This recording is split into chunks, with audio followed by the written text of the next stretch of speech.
നമസ്കാരം. ബംഗ്ലാദേശി കുടിയേറ്റക്കാർ നമ്മുടെ രാജ്യത്തേക്ക് കടന്നു വരുന്നത് ഇപ്പോൾ വർദ്ധിക്കുകയാണ്. അവർക്കെതിരെയുള്ള നടപടികൾ കേന്ദ്ര സർക്കാരിന്റെ ഭാഗത്തു നിന്നും അതിശക്തമായി തന്നെ മുന്നോട്ട് പോകുന്നുണ്ട്. ഇന്ന് കർണാടകയിലെ ചിത്രദുർഗയിൽ 6ഓളം ബംഗ്ലാദേശി പൗരന്മാരെയാണ് പിടികൂടിയത്. മുഹമ്മദ് സെയ്ഫുർ റഹ്മാൻ, മുഹമ്മദ് സുമൻ, ഹുസൈൻ അലി, മസ്റൂൾ, അസീസുൽ ഷെയ്ഖ്, മുഹമ്മദ് സാഖിഫ്, സൻവർ ഹുസൈൻ എന്നിവരാണ് ഇപ്പോൾ പിടിയിലായിരിക്കുന്നത്. പ്രധാനമായും ദക്ഷിണേന്ത്യ കേന്ദ്രീകരിച്ചുകൊണ്ട് ബംഗ്ലാദേശ് ഭീകരവാദ സംഘടനകളുടെ ഒരു സ്ലീപ്പിംഗ് സെല്ല് ദക്ഷിണേന്ത്യ കേന്ദ്രീകരിച്ച് പ്രവർത്തിക്കുന്നു എന്ന സൂചനകളിലേക്കാണ് കാര്യങ്ങൾ എത്തുന്നത്.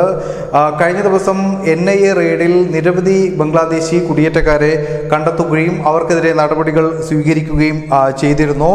ഇവരിൽ നിന്നും വ്യാജ ആധാർ കാർഡ്, പാൻ കാർഡ്, മറ്റ് ബാങ്ക് രേഖകൾ തുടങ്ങിയവയും പിടിച്ചെടുത്തിട്ടുണ്ട്. ജോലി തേടി എത്തിയതാണ് എന്നാണ് ഇവർ നൽകുന്ന സൂചനകൾ.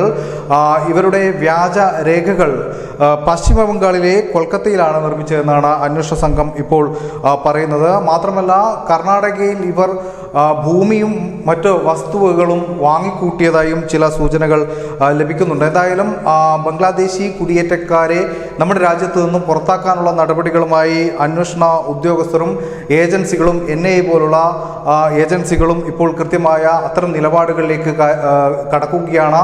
രാജ്യത്ത് നിന്നും അനധികൃത കുടിയേറ്റക്കാരെ ഒഴിപ്പിക്കാൻ തന്നെയാണ് കേന്ദ്ര സർക്കാരും തീരുമാനിച്ചിരിക്കുന്നത്. News desk, news India Malayalam.